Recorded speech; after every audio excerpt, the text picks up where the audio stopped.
apa yang kita dapat ni sebab kita invest, kita bekerja keras. Dan yang kita dapat ni terbuka untuk semua syarikat. Kalau orang syarikat lain nak datang nak invest 8 bilion, dia akan dapat kebolehan daripada syarikat kerajaan. Tapi kalau dia nak invest 5 million, kecil dia nak dapat satu sokongan daripada kerajaan, sudah tentu kerajaan tak akan beri. Polisi ni sama di negara lain pun. That's why kita ada forum direct investment to encourage to get incentive. So incentive will be given to people who invest. And siapa yang invest? Proton has invested. It just so happen that we are a local company. So of course, when we have invested close about 15 billion, sudah tentu kita harus mendapat insentif. Tapi insentif kan subsidi. Ini yang kata persepsi ni kita kena ubah lah. Kalau orang jenama lain pun invest 15 billion, dia akan dapat insentif daripada kerajaan. Siapa yang nak akan invest 15 billion kalau tak ada insentif? Betul tak? We are not being subsidized. Kita tidak ada wang subsidi pun. And hutang yang kita dah dapat dari kerajaan semua kita dah bayar balik 100%. Kita tak berhutang lagi dari pihak kerajaan. Dengan bank pun kita tak berhutang. Tak ada bantuan lain dari kerajaan? Tak ada bantuan. Kalau ada bantuan dalam segi grant, bekerjasama dengan institusi, so itu mungkin satu tafsiran yang berbeza dalam segi rakan kongsi lah. Itu still rakan dalam segi collaboration. Keduanya kita juga bekerja dengan banyak syarikat lain komponen pun, macam BOS, Conti, mereka ni juga rakan strategik. Jadi persepsi rakyat sekarang ni mengatakan bahawa Proton tidak boleh berdaya saing tanpa rakan strategik. Hakikatnya kita sudah ada rakan strategik, tapi mungkin yang dimaksudkan ni strategik dalam segi pemegang saham.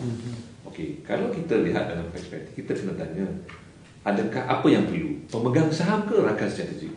Bagi saya bukan pemegang saham, yang penting rakan strategik. Ya, itu yang penting kan? So, kalau rakan strategik ini boleh dizahirkan tanpa pemegang saham, apa salahnya? Kalau kita lihat syarikat-syarikat besar yang lain pun, ada yang berkongsi, yang boleh menzahirkan atau mengeluarkan kriteria yang kompetitif, tapi tak ada rakan kongsi. Mana konsep kerjasama masih ada. Bila kita rakan strategik ni, saya akui, kadang-kadang tak semesti orang daripada Eropah dan sebagainya. Pertamanya kita lihat apa hasil daripada pergabungan ataupun rakan kongsi. Kalau menghasilkan orang kata kebaikan kepada dua pihak, kita tak perlu orang kata menyekat lah. Mungkin itu adalah satu, ada tujuan baik. It benefit the company, it benefit the vendor, and it also benefit the country. Kalau semuanya boleh tercapai, saya rasa tidak ada salahnya untuk kita cuba. Sekarang pun kita dah ada link pun dalam segi kan, macam tadi Mori juga. Saya pun sudah berbincang dengan Sudua dalam segi macam mana kita nak meningkatkan usaha sama. Dalam segi komponen dan sebagainya.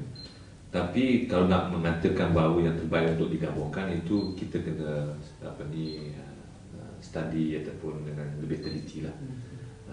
Dan banyak yang berkatakan bahawanya benih-benih yang terbaik. Memang adalah cadangan-cadangan yang terlepas. Saya ni mengambil sikap terbuka. Yang paling penting bagi saya adalah to be competitive, not in domestic but for global. Saya tak tahu lah apa pandangan strategi Pro2 kan, tapi bagi saya apa saja penggabungan yang boleh mempercepatkan proses kita untuk menjadi lebih daya saing, kita memang pintu sentiasa terbuka.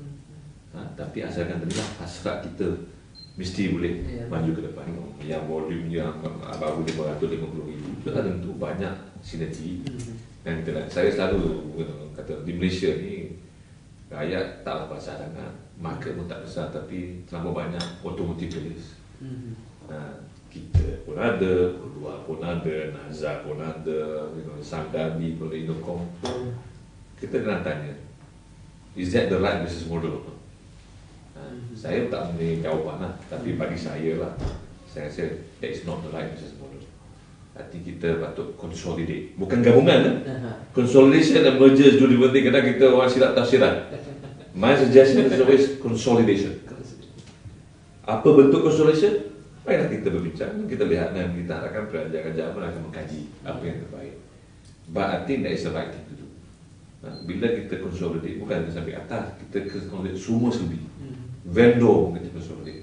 Barulah kita menjadi satu industri otomotif yang padat dan kompetitif. Dan kita pun haraplah pihak kerajaan pun membuat implement standards lah. Kalau kita ingat dalam segi vehicle type approval, so banyak perbincangan sudah dibuat dengan pihak kerajaan. Kita harap pihak kerajaan dengan akan melaksanakan lah standard-standard yang bukan saja untuk Malaysia, yang juga dibuat oleh negara-negara lain. Sekarang ni standard kita ada tapi kurang, tak strict sangat. Kita pun dah menasihati pihak kerajaan dan mereka pun dah terima, cuma nak tunggu masa lah mana kita nak implement. So banyak lagi aktiviti yang harus dibuat lah di Malaysia ini untuk bukan to protect, kan? We are not here to protect. Rasa ini bukan sepatutnya dilihat sebagai agenda proton atau apa sebagainya. Saya rasa ini harus dilihat dalam konteks industri otomotif negara. Dan bila kita melihat konteks otomotif industri negara, sudah tu benda ni harus dipimpin oleh kerajaan sendiri. Dan saya pun dipahamkan memang ada banyak perbincangan di dalam pihak kerajaan sendiri dalam segi penggabungan ini. Dan mungkin saya rasa lah mungkin proses perbincangan ini berjalan dan mungkin satu keputusan akan dibuat. Saya yakinlah dan saya pun pernah berbincang kepada pihak kerajaan supaya benda ini dilihat dengan serius. Mungkin satu kajian harus dibuat dan untuk menggabungkan atau consolidate lah di industri, bukan dengan satu matlamat saja, to make the industry competitive. It's not about Proton, it's not about Prodor, it's not about others, it's about the industry. And bentuk tu kita boleh lihat dan berbincang.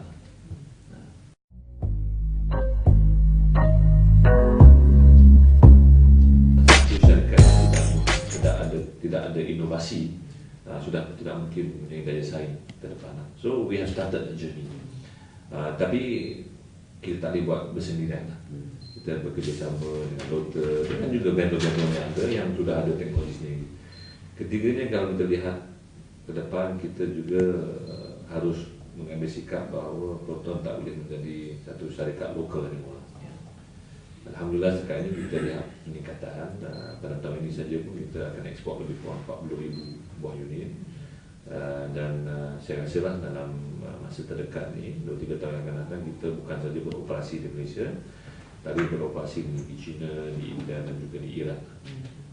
Just macam kita ada di Shah operasi di mana kita ada orang, dia dalam orang production, orang engineering dan sebagainya. Apabila kita dah sampai tahap itu, dan barulah kita boleh kata kita ni seorang syarikat global lah, or international company. Di mana daripada India, daripada China, komponen akan berubah, akan diambil ke sini, di mana apa yang dibuat oleh syarikat-syarikat lain lah. Nak pergi ke arah tuju dah jelas, tempat nak pergi dah tahu, produk nak buat dah tahu. Cuma sekarang how to get there lah. To get there memerlukan banyak perkara yang mewarnai. Yang paling saya penting ni dia saya adalah memerlukan tenaga kerja yang berkomitmen tinggi. The success of Proton going forward relies on the people in the company. The strategy can be the best strategy in the world, yang terbaik pun, tapi kalau tidak ada daya upaya untuk melaksanakan strategi itu adalah kata cita-cita yang imbasan. Dan saya yakin kalau lihat dalam satu sudut kita boleh melihat Proton ini lemah, tapi kalau kita lihat dengan cara yang positif, Proton ini syarikat yang berkemampuan, yang berpotensi tinggi. We have to look at the opportunities, don't look at the weakness. Kalau weakness ni persepsi kita selalu negatif, tapi we look at the opportunity. We are young, we have a very strong workforce, very dynamic and aggressive. Cuma nak cari acuan, rumusan yang terbaik to get everybody to be working. Dan sudah tentu untuk melaksanakan ini bukan sahaja dalam syarikat lah, kita mengusulkan dengan vendor, pembekal, dealers, dan yang paling penting usulkan kepada rakyat dan juga kerajaan Malaysia. Bagi kita ni selalulah